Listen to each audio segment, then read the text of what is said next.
Welcome back, guys. For those of you who don't know me, my name is Amy. I'm a Canva coach and a Canva community certified trainer. And today I'm going to show you how to create a design with a blurred background. So we're going to go on over to Elements and I'm going to place an image on my workspace. This is the image I'm going to place on my workspace. And I'm just going to resize it to make it fit my workspace. And I'm going to create a couple of different options here, and you can tell me which one you like the best. So this is my first option right here. I'm going to grab this and I'm going to take a duplicate and I'm just going to put it to the side right now. But I'm going to grab the one on my background and I'm going to go to Edit. We're going to go into See All and we're going to use the blur option. And we're going to use blur on the whole image. And we're just going to increase the intensity.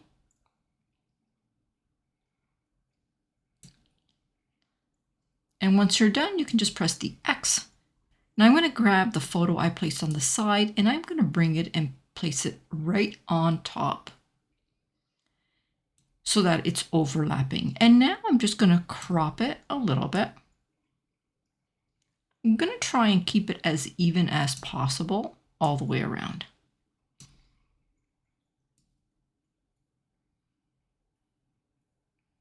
And that's what that's going to look like. So we'll have this blurred effect going all the way around.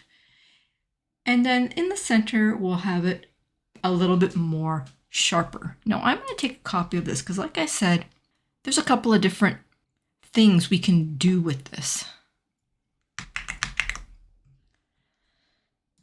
On the second page, I'm going to click on the image on top. I'm going to go to stroke and let's add a border. So that's what a border is going to look like when we are adding a border.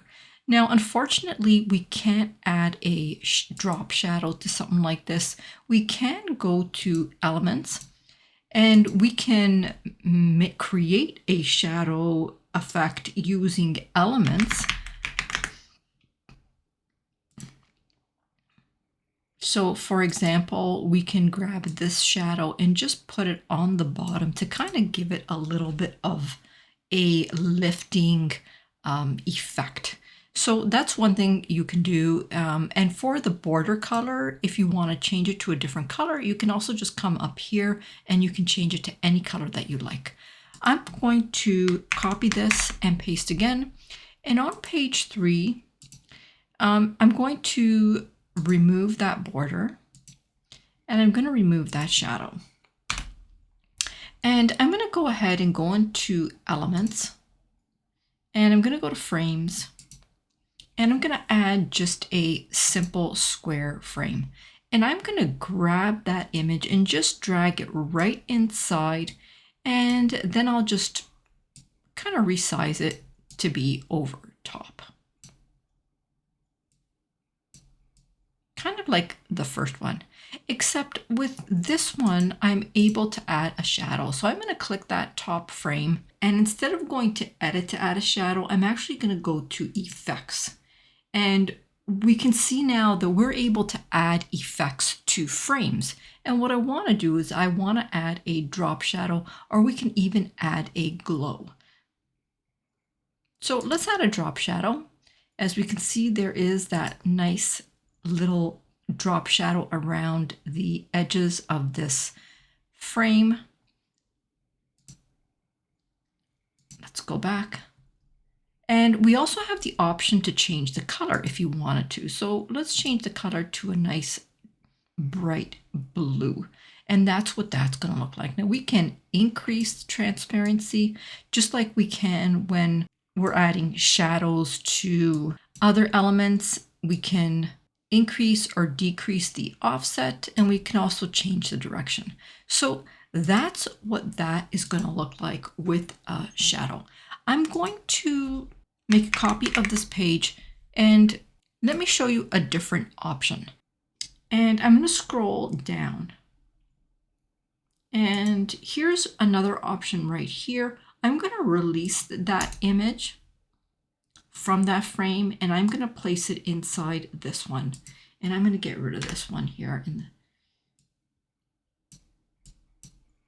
in the back. And that's what this one is going to look like. So what do you think of this option? I actually think this is kind of cool. I feel like it's almost like a mirror effect. What do you think? Let me know in the comments. Okay, let's go to our grid view and you tell me which one that you like the best. Did you like the plain one? Did you like the one with that black border and that makeshift shadow on the bottom? Did you like the one where we used a frame and we placed a drop shadow? Or do you like this one that has that diagonal frame look? Let me know in the comments. Let me know, did you learn anything? Is this a technique that you would use, that blurred background with a clear picture on top? And what would you use it for? Let me know in the comments. And if you learned anything in this video, if you liked this video, press that like button, subscribe, and turn that notification bell on. That's the only way you're going to know when new content comes out. All right, guys, for now, I'm going to say bye-bye. Until next time.